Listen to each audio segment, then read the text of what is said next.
中國大陸有一個出入境的新規定哦，9月15號就開始施行。因為台灣人到大陸旅遊的蠻多的哦，那有這個新的規定19條哦，那這個陸委會就講了，所以有4個高風險族群要去大陸要小心哦。哪4個高風險族群呢？特殊關鍵產業、科技業、半導體供應鏈，還有公職人員跟宗教工作者，到大陸要提高警覺，而且要注意自己的安全，要小心哦。這對陸委會來講，最好都不要去了哈。那跟過去有什麼差別哈？過去呢，主要的限制是它不是只有入境、出境，他們自己有他們的限制。刑事被告、嫌疑人，民事訴訟還沒有結束，沒有履行法院判決沒有履行判決的這個條件，或是呢傳統危害國安的。那新的呢，9月15號實施呢，擴張是比以前擴張了。除了這個以外，經濟跟科技範疇。技術進出口，而且呢，危害國家產業安全、技術安全的，所以呢，這個而且在特定情況下，依法不通知當事人，以前基本上呢是需要依法告知當事人，而且呢，這是行政裁量權的進一步下放，那特別是關鍵產業、關鍵技術、科技從業人員、高風險地區的出境者。要小心。另外，境外犯罪回到大陸的虛假申報的外籍人士也都要小心，因為台灣高科技人很多，所以這個高科技牽涉到大陸的高科技陸委會說要小心啊。那另外呢，《環球時報》說，習近平在8月17號的講話有說，他這樣講哈，說呢，這個台灣社會需要讀懂統一不是復興之後再談的問題，大陸不會讓台灣繼續維持現狀。兩岸統一拖延的越久，越可能錯過以和平方式實現的機遇。這是他們說習近平17號在紀念江澤民的100年冥誕的時候呢講話。然後呢引用江澤民的話說：“中華民族將在完成祖國統一跟建立富強民主文明的社會主義現代化國家的基礎上，實現偉大復興。”但是呢，這江澤民這樣講，他說不是復興之後再談，就是現在就要談的意思那所以他說台灣社會可能讀不懂不知道他們在講些什麼。那另外呢，而且說在習近平的講話紀念江澤民的這個大會上呢，統一的分量很重，台灣應該搞清楚那不要以為這樣拖就可以解決問題了那另外呢，泰國說呢，這個遊客被拒絕入境，而且被強制遣返回台，因為到台灣人到泰國也很多泰國呢是說每次停留不得超過60天，可以免簽，因為免簽，所以大家很喜歡去那但是呢，有些人說，而且你要準備至少2萬泰銖的現金，2萬泰銖跟2萬台幣差不多了，泰銖跟台幣差不多，沒有錢的話也不行到時候就不行了另外呢，如果你常去也不行如果經常，他們有很多人免簽嘛，去啊，他就叫你乾脆這個申請那個比較長期的。這個進泰國，2萬好幾個人，因為現金不夠，以為說不需要現金有卡就可以另外頻繁入境也查所以呢要小心到泰國最近也不是說這個來去自如這樣而且將來要收費，每個人450泰銖入境稅。原來呢從陸路走的只要150從這個搭機的是這個300。但以後管你從哪裡進來都是450因為觀光客太多人想去泰國了。我們看一下。好，中國大陸出入境的新規定將在9月15號上路。陸委會主委邱垂正示警，這回調整的不只是出入境的程序，更可能牽動台灣人在大陸的人身安全。新的規定新增了電子資料查證，以及涉及國安或刑事偵查時，可以不告知限制出境的理由，等於是進一步擴大中共在邊境資訊監控和行政的裁量權。尤其新增出口管制、技術進出口管理等限制出境的條款，讓在大陸的台商或台企幹部以及科技半導體從業人員都可能成為高風險族群。如今再加上出入境的新規，台灣民眾在大陸或者是人在當地，可能會面臨更大的執法不確定性。那陸委會也示警附錄，不只是要注意行程，也要留意自己的專業和資料以及言行，避免來踩到對岸越來越模糊的國安紅線。來，這個亮君怎麼看？我想中國的這個邊境管制哦，他們現在把它明文化。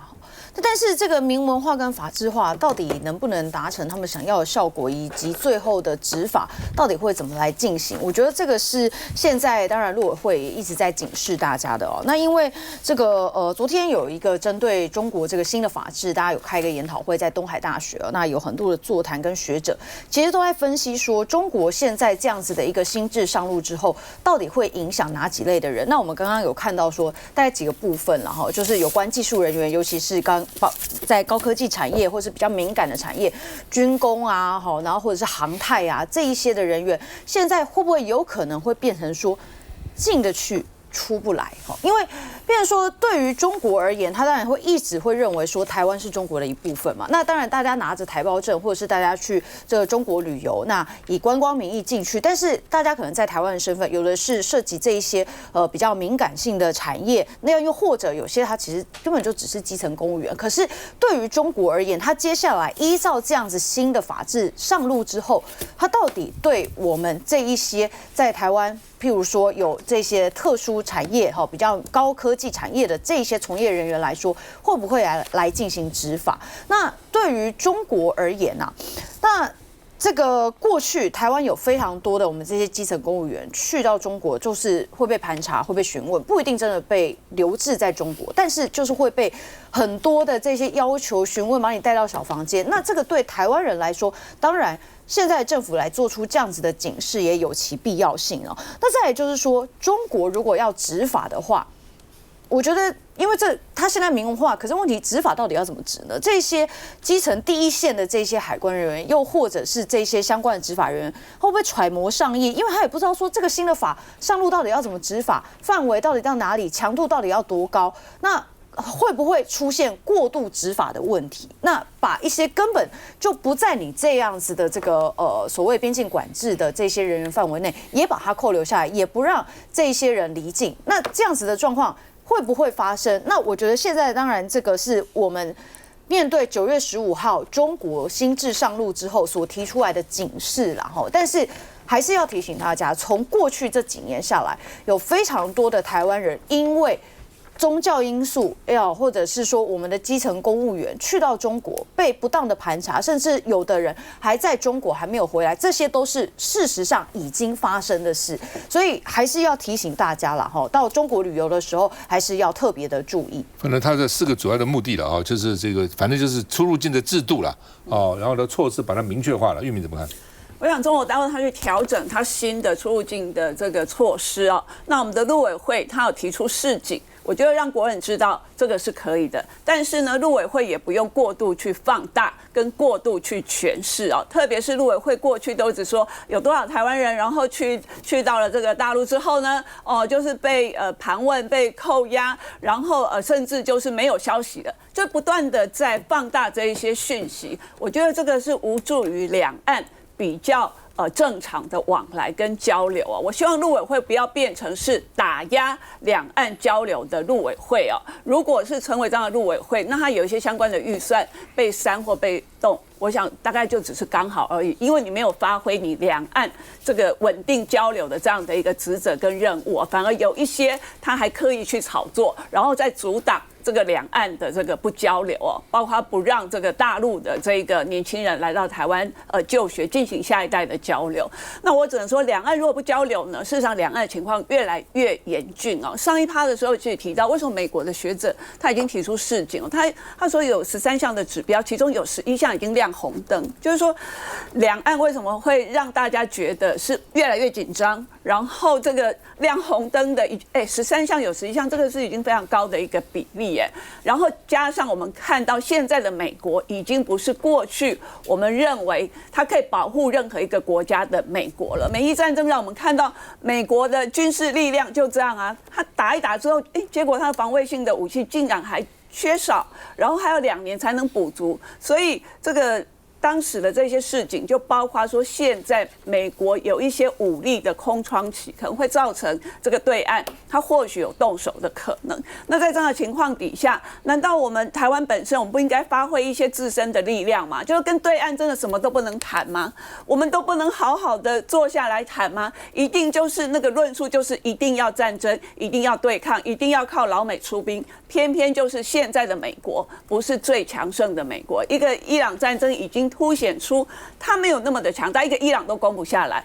那你還覺得他可以來到這個太平洋這邊，可以守護台灣，然後可以對抗大陸嗎？這樣的一個期待，對美國的期待會不會也太高了一點哦？所以在這樣的情況底下，我真的不樂見我們的陸委會變成是這樣子的一個喊殺喊打的陸委會啊。事實上，過去我們為什麼特別成立陸委會？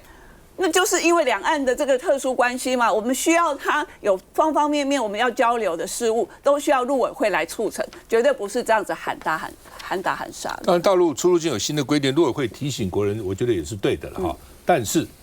陸委會真的功能不是提醒，而是萬一台灣有人台胞台商被大陸抓，你要去關心，要去了解啊，為什麼，甚至要加以營救啊，而不是只是看笑話說，你看叫你不要去，你去了被抓了被關了，兩岸之間不溝通就有這個結果嘛。对，你總是要關心，比如說很多其他國家，萬一我們的台灣人出到哪裡，都可以打電話給我們駐外的單位啊，到時候請求幫忙啊等等。那大陸發生這些事情怎麼辦呢？而且來往這麼密切，參觀人這麼多，做生意人這麼多，投資人這麼多，你政府的職責要保護自己的人民，不管到全任何地方去，你政府的職責都需要保護的。休息一下再回來。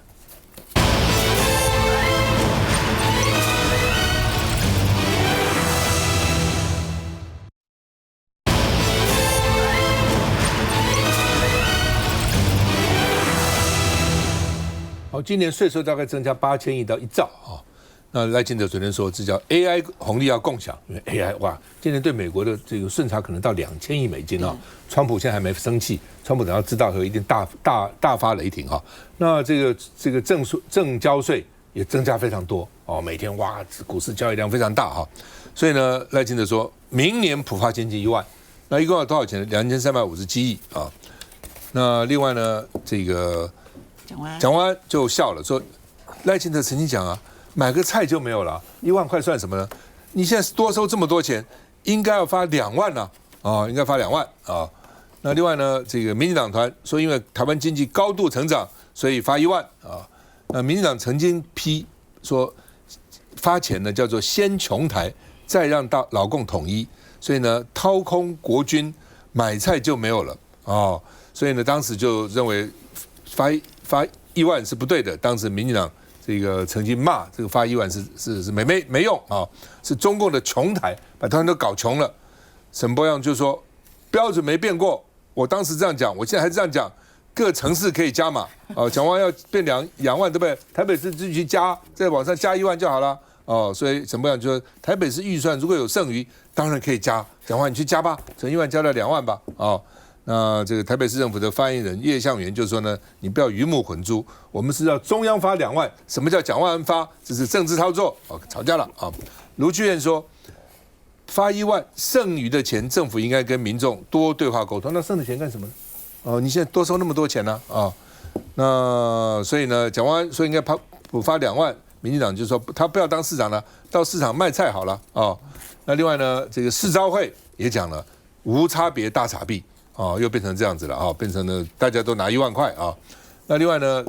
聯合報的這個評論是說，發大錢綁政權，這叫做政策買票哦，其實就是政策買票。我們看一下，決定歲出增列2357億元，用來明年普發現金，每人1萬元，讓 AI 紅利全民共享。主動宣布明年要全民普發現金1萬元，總統強調，儘管普發，明年度總預算依然維持收支平衡。我們要照顧人民眼前的需要，分享經濟成長的果實。只是回顧1年前，同樣是普發1萬，總統態度大不同。拿錢來發給大家沒有必要，需要啦哈。自家你應該不需要這1萬塊錢，淑芬應該更不需要吧，對不對？沒有必要嘛，1萬塊錢。自家我不知道你能夠用多久。我買菜。2023年因為2022稅收超州5237億元，在野黨推動還錢於民普發1萬，最後蔡政府折中普發6000元。而去年則是在野耗時多年提案到10月3讀，執政黨從批評到贊成，最終才會普發1萬。這次總統主動出擊發現金，在野狠酸全數為了年底選戰。民眾黨主席黃國昌也說，是賴清德第 N 度的綠能你不能，更酸套過去綠營的話，賴清德為什麼用共產黨的招？所以我認為賴總統應該要普發2萬元，不然就像他所說的，大家買個菜錢就沒了。民進黨就說這是違憲，甚至說這是用你的錢買你的票。甚至也說這是癱瘓台灣，先窮台再統一。請問賴總統認同這樣的說法嗎？普發1萬這件事情，我們講的是 AI 紅利全民共享，這是昨天這個總統公布的方案嘛。但是大家要知道，享受到 AI 紅利的還有一個地方就是台北市。搭上總統賴清德的普發現金1萬元列車，沈伯洋要再加碼。不過回顧2024年，沈伯洋不僅反對普發現金，還說這一切都是中共的陰謀，要來窮台。在野黨就質疑沈伯洋對普發現金態度前後不一致，但沈伯洋說：“我哪有？我們那個時候是面臨大量砍預算，然後大量立法院用違憲的方式說要發或者要做特定的工程。第一個，這次沒有舉債。”這是完全沒有舉債。第二個，它是行政院提出，台北市有沒有這樣的條件嘛？台北市如果有剩餘，如果又不用舉債的方式，那台北當然他要加碼的話，他可以來做。執政者過去說的話，是否是回力鏢打回身上？人民各自解讀。來，鳳馨。我不是用回力鏢來看待這件事情。我先講一下，去年的發1萬跟今年的發1萬，理論上來講可能都不需要舉債。去年發1萬是因為稅季剩餘有4000多億，所以你發了一個人12000多億之後，其實你的稅季剩餘還有2000多億，就是你過去編的預算，你超徵的這個稅收以及你花不掉來的預算，合計起來還有4000多億。其實這4000多億就是呆錢，留在你的政府機構裡頭，所以你去把它一個人發1萬。2000多億其實是當時的這樣的一個背景。好，今天說是 AI 紅利，其實對我來說，我是很贊成把錢都發給人民，因為道理非常的簡單。去年呢，在野黨提說呢，普發1萬，這個背景是說，因為你超徵了那麼多的稅收，但是我不相信你執政黨可以好好的運用預算，你錢會亂發，你會錢呢會亂用，然後你會拿去收買。你不會好好的來建設台灣這個地方，所以我既然不相信錢在你的手裡頭會做好事，我當然乾脆直接還給納稅人。那今天執政黨自己說要普發1萬，它代表了一件什麼事情？就是執政黨自己都不相信自己可以好好運用納稅人繳出來的錢。因為他自己不相信他自己可以好好用這2000多億，然後去讓貧富差距縮小啦，可以建設台灣啦，可以做很多很多的事情。他沒有辦法提出好的案子，讓大家都覺得這是很棒的一件事情，所以乾脆還給納稅人。前面是在野黨不相信執政黨能夠好好的運用預算，現在是執政黨自己都不相信自己會好好的運用預算。我覺得這件事情的荒謬處就在這個地方。那說不能夠好好用預算，我其實對不起，我今天主動的要求，我想要談一下文化部被砍預算這件事情。296億被砍到286億，其實只砍了10億。小野部長李遠話越說越難聽，說到我非常的憤怒，什麼滅國啊、滅族啊等等的，滅文化。好，我要告訴大家的事實是，我從來不反對政府去補貼影視產業，因為影視產業終究很辛苦嘛，哈，所以我並不反對這件事情。但是這2年，我知道了一個現實，我們的越補貼反而導致我們的影視產業有大量的工作人員沒辦法好好的去做影視產業，好好的說故事，每一個人都在搞關係，或者是拼意識形態。我要用意識形態去爭取補助，我要去找文化買辦，然後去拼補助，其結果是我們的成績表現越來越糟。我這邊給大家看具體的數字。其實我看到這個數字的時候，我是非常的憤怒的。好，這是 Netflix 啊，其實它呢在2023年開始，然後呢，就是下半年開始，他做了一些統計，可以讓大家都可以公開。你看每一個地方啊，它的電影啊，它的累計觀看的時數啊、次數啊，還有不是只有你自己的國家，你可以到什麼地方地區，然後去上榜。它那個上榜是可以在那一周上榜前10名的。哈，你看到台灣在過去這2年半，電影的表現最好的。關於我和鬼變成家人的那件事，累計觀看次數900萬，能夠上榜的外國的這一些國家只有5個。其表現最好的是去年的棄子，那表現真的很好，36個國家。其他的其實你要那個擴展性都是很差的，好或者是不好，要比較了才知道。好，接下來我們再來看到的是，然後呢？在電視的部分，在影集的部分，其實我們表現得更糟。台灣的電視節目呢，前5名的最好的表現，2年半哦，290萬次，比電影還糟，對不對？所以我就完全用電影來做比較。好，在電影比較的部分呢，我先來比較一個挪威。為什麼比較挪威？挪威的人口數不到600萬人，可是你看到沒有，它的電影。它的可以上榜的國家數20到92個，然後呢，累計的觀看次數，前5名最少也有1900萬次，我們是只有零頭哦，我們是900萬第1名哦，他們最好的是5300萬。我们再來看瑞典，瑞典人口也只有1000萬，他們可以累積到2300多萬到7000多萬，可以擴散到50幾個國家到90個國家，那。你說挪威跟瑞典雖然人口少，但他們是北歐國家，是有錢的國家啊。那我們就比一比泰國，我們就比一比印尼。我们來看一下泰國，泰國它的最少觀看是前5名，也是1000起跳，比我們的第1名還多，可以到1900萬次，第1名可以擴展到最多61個國家。好，那你說啊，泰國最近很厲害。好，那我們就來看一下印尼。印尼雖然人口多，但是我要告訴各位，因為印尼訂閱 Netflix 的人數非常少，所以他們沒有辦法憑着他們自己的訂閱人，他們訂閱人數還不如台灣。好，那所以呢，他們要靠的是其他國家的觀看。我們就來看印尼的表現。印尼在過去這2年半，你看到沒有？第5名也有1400多萬次，第1名4500萬次。可以擴展到多少個國家？可以到86個國家，排行榜都可以上這個整個的這個前10名。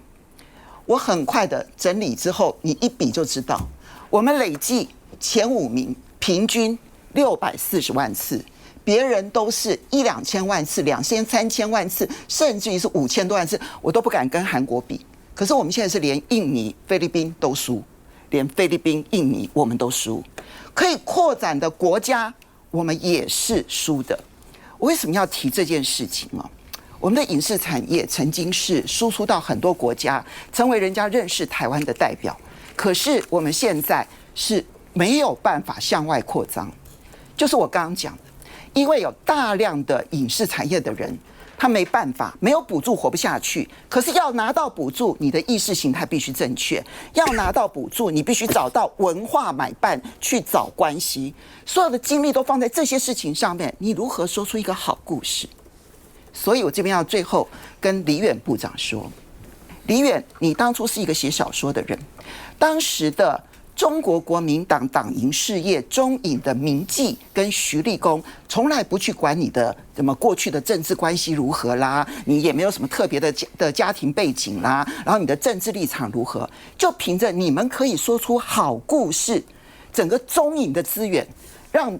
你們好好的去運用。那時候故事說得好，其實我們大家都很開心。可是今天你當了文化部長，你擁有大量的資源，可是你有利用這些資源給現在的影視工作者同樣的機會，不需要憑意識形態，不需要憑政治關係就能夠說好故事嗎？你正在毀壞台灣的文化產業，你知道嗎？李遠，如果你不知道這個情況的話，那麼你是無能；如果你知道這個情況，還放任文化買辦拿政府的錢，然後去破壞台灣的文化產業，你無恥！你到底是無能還是無恥？我非常好奇。繼續再回來。